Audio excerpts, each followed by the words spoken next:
Well, 11.9% is a little bit too fast to me. I think we can grow at about 8 to 9% without any problem for the next decade. Let me ask you, though, about the concerns of Shanghai becoming a financial center, global financial center by the year 2020. Because when people look at Shanghai, they see a very closed market still. There are limitations in terms of how much foreign money can invest in the stock market, how much Chinese money can invest elsewhere as well. What do you say to that sort of criticism? Well, that's true. Our market is still largely closed to outside participation, although it is being opened up gradually.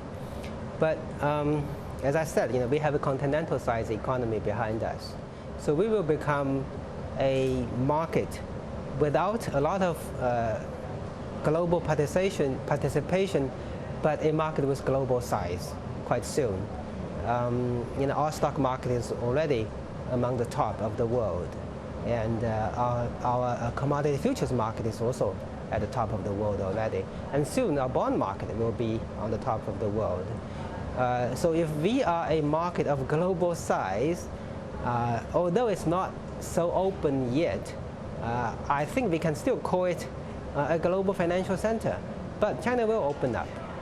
When you say China will open up, what's the next logical step here for the Chinese authorities? What steps should they take to prove to the world that it will be an open market? Well, at this point, since China is a high savings economy, we have a lot of savings that have not been utilized very well in the domestic market.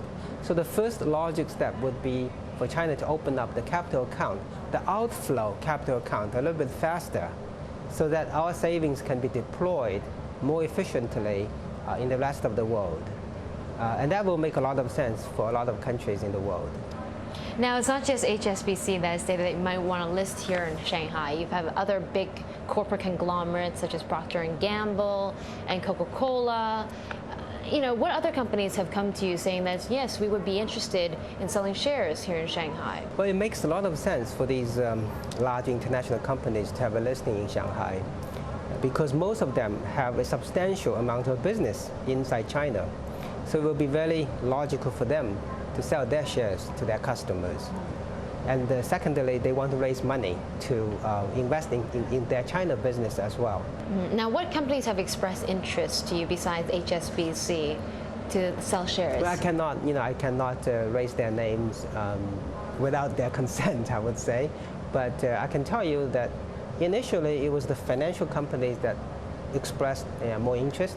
And later on, we have had manufacturing companies, telecommunication companies, consumer products companies, all expressing interests.